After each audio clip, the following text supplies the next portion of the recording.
Pertes agricoles catastrophiques, ce que l'État propose pour sauver les agriculteurs.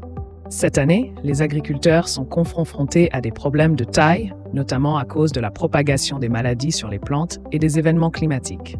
Pour les aider à faire face aux pertes catastrophiques, l'État leur propose des solutions adaptées. Détails dans cette vidéo. Cultures en France, zoom sur les conséquences des conditions climatiques. Comme vous le savez, les plantes ont besoin de lumière pour une meilleure croissance. Or, cette année, le manque de lumière se révèle assez important, ce qui perturbe indéniablement la photosynthèse. Les plantes peinent à générer l'énergie nécessaire pour leur développement. Mais pas seulement. Le sol est également saturé à cause de l'excès d'eau, un phénomène qui engendre l'asphyxie des racines et parallèlement l'augmentation des risques de maladies. Avec ces mauvaises conditions, l'état sanitaire des plantes et leur qualité se dégradent fortement, affectant leur rendement. Et d'ailleurs, des pertes, notamment sur la production de blé et d'orge, ont été enregistrées.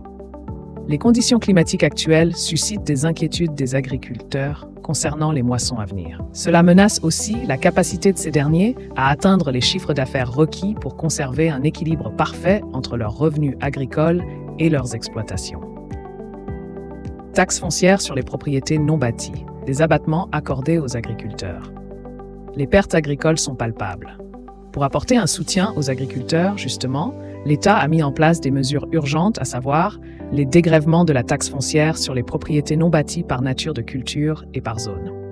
Il est cependant important de souligner que ces réductions d'impôts s'appliquent uniquement si les cultures ont été endommagées par un événement climatique. Elles dépendront aussi de la gravité des pertes de récolte. Les directions départementales des territoires ou DDT s'occuperont alors de l'évaluation de la situation sur le terrain. Pour ce faire, elles identifient les zones de culture qui ont été touchées.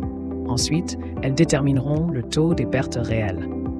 Une fois cette étape terminée, la Direction générale des finances publiques ou DGFiP appliquera automatiquement les dégrèvements pour les agriculteurs concernés. Il convient de noter qu'aucune démarche supplémentaire n'est nécessaire pour ces derniers. En outre, si les redevables estiment que le dégrèvement n'a pas été appliqué ou que les pertes réelles sont largement supérieures à celles retenues, alors ils ont la possibilité de déposer des réclamations individuelles.